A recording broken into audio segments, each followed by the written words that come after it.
Welcome back, everyone. We're diving into something pretty important today. Um, blood clots. Yeah, we're gonna explore, uh, how to avoid them. Right. You hear a lot about the risks and all the scary stuff, but we're going to focus on the good stuff today, like how certain foods can actually help you out. Exactly. Kind of like a culinary shield for your circulatory system. But before we get to the fun stuff, those delicious foods, maybe we should lay some groundwork. What are we actually talking about here? Yeah, good point. Break it down for us. What exactly are blood clots? Well, they're basically gel-like clumps formed when certain things in our blood platelets and fibrins stick together. They're actually essential for healing when you get a cut. Oh, right, right. They stop the bleeding. Exactly. But when they form inside your blood vessels, that's when things can get dangerous. Okay, so they're like heroes on the outside, villains on the inside. But why are they so dangerous when they form inside? We'll think of it like a traffic jam, you know, on a major highway.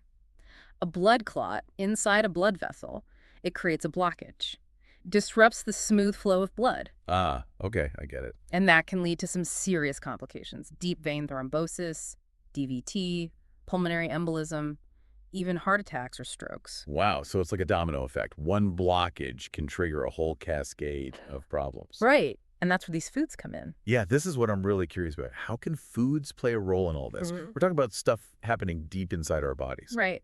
It's fascinating. Certain foods, everyday foods, contain compounds that can actually thin the blood naturally, so they make it less likely to clot. Oh, okay. They do this by interfering with how sticky platelets are, or by boosting compounds that actually help prevent clots from forming in the first place. Okay, so what we eat has a direct impact on our blood flow. Starting to see the connection here. Exactly. Okay, enough of the science lesson, though. Let's get to the good stuff. What are some of these foods that can help keep those clots away? All right, well, let's start with a kitchen staple, garlic. More than just a flavor enhancer, right? Yeah, love garlic. Well, there was a study in the Journal of Nutrition that found garlic was actually as effective as aspirin in inhibiting platelet aggregation. Whoa. Hold on, garlic going head to head with aspirin. Yeah, that's pretty powerful for an everyday ingredient. I knew it had health benefits, but that's impressive. So all those garlicky pasta dishes, they're doing more than just tasting good? Absolutely. And while we're on the topic of flavor, ginger's another good one. Ginger. Oh, I love ginger. I put it in everything. Well, it contains salicylate, that's a natural acid that acts similar to aspirin, with those blood-thinning properties. Wow. So that spicy kick in my stir fry, it's actually doing me a favor. It is. Amazing. I'm guessing it's not just those two, though, right? What else should we be loading up on? If you like a little heat, you're in luck. Cayenne pepper. Cayenne. Oh, yeah, I do like things spicy. Good. It has capsaicin, which has been shown to help thin the blood and improve circulation. Okay, so that spicy kick in my chili, it's not JC about the flavor. It's actually helping keep things flowing smoothly. Yeah, exactly. Speaking of spices, I've heard so much about turmeric lately. Where does that fit in? Turmeric. Turmeric is, it's having a moment, right? It's a powerful anti-inflammatory, but it goes beyond that. Oh, really? The active compound in it, curcumin, actually can inhibit certain clotting factors, so it really can reduce the risk of clots. So it's like a multi-tool for health. Yeah. Anti-inflammatory, NAD, a clot fighter. You got it. Man, I'm starting to see a pattern here. These potent spices, they're not just adding flavor, they're really working behind the scenes to keep us healthy. Is there something to that connection, you think? Spices and blood health. It really is fascinating. A lot of cultures have used these spices in traditional medicine for centuries, and modern research is kind of validating those traditions. Mhm. It's like it speaks to the power of that traditional knowledge, and how food and health are really interconnected. That's so cool. Okay, well, I'm definitely adding more spices to my dishes from now on, but I have a feeling there's more, right? What other surprises are hiding in our kitchens? Well, this one might surprise you. Cinnamon. Cinnamon, really? Yep, it contains coumarin. That's a natural anticoagulant. It can help prevent clots from forming. Wait, so now I have an excuse to eat cinnamon rolls, guilt-free. Let's not get ahead of ourselves. Moderation is key. And we're talking real cinnamon here, not the artificial stuff. Right, of course. I'm all for treats in moderation. But knowing they might have some health benefits, it makes them even sweeter. All right, what else? What else can we add to our blood clot fighting menu? How about some dark chocolate? Okay, now you're speaking my language. But seriously, chocolate can actually be good for my blood flow. Yeah. Dark chocolate, the kind with high cacao content, it's rich in flavonoids, which can actually help improve blood circulation. So this doesn't apply to my stash of milk chocolate. Afraid not. It's the flavonoids in the dark chocolate, especially with a higher percentage of cacao, that make the difference. Got it. Dark chocolate it is. Okay, this is great. It's nice to know that something so enjoyable can actually be good for you too. Right. And while we're talking about treats that are good for you, let's talk about fatty fish. Ooh, like salmon. Exactly. I know it's packed with those omega-3s, which are supposed to be good for brain health. They are. And those same omega-3s, they also reduce blood viscosity, which basically means they thin the blood, make it less likely to clot. Okay, so salmon is basically brain food and a blood flow booster all in one. You got it. I'm sold.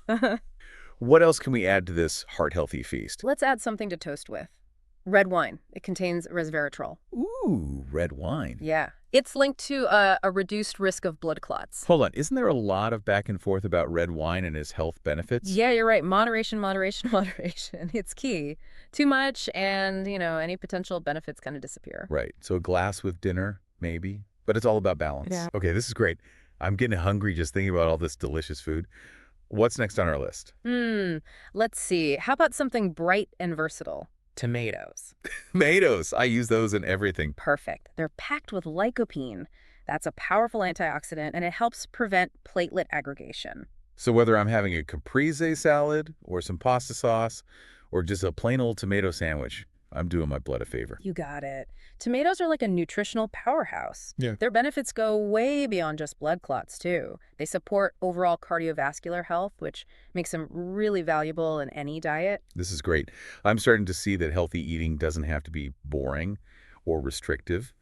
It's really about embracing those flavorful foods that just happen to be good for you. Exactly. And they're easy to work into your everyday life, too. Right. It's all about making those sustainable changes that, you can enjoy and actually stick with. Absolutely. But what about the flip side? What should we try to avoid when it comes to blood clots? Oh, that's a really important point. Knowing the risks is just as valuable as knowing the benefits. Some foods can actually work against us, Yeah. make it harder for our blood to flow the way it should. Okay, so what are the culprits? What should we be watching out for? One of the big ones is highly processed food. Processed foods, yeah. They tend to be loaded with saturated and trans fats, which, they can cause inflammation, and they can also make your blood more viscous, basically thicker and stickier. So those greasy fast food meals or those sugary snacks we all love, Yeah, they're actually making it harder for our blood to do its job. they can, yeah. It's not about never having them, but it's about balance, Yeah. right? Being aware of how those choices might be affecting you. Right. It's not just about adding good stuff, but also about being mindful of the not so good stuff. Exactly. It's about finding a way of eating that works for you, that you enjoy, but that also takes care of your body. This has been so insightful. I feel like I've gained a whole new understanding of how food and health are connected, especially when it comes to something as important as blood clot prevention. I'm so glad to hear that. Knowledge really is power, The more you know about your body, the better you can take care of yourself. Absolutely. And the best part is we have a lot more control than we think. We can choose to eat those delicious blood clot fighting foods. We hope you've learned something new and that you're feeling empowered to take control of your own health. Until next time, stay curious, stay informed, and stay healthy.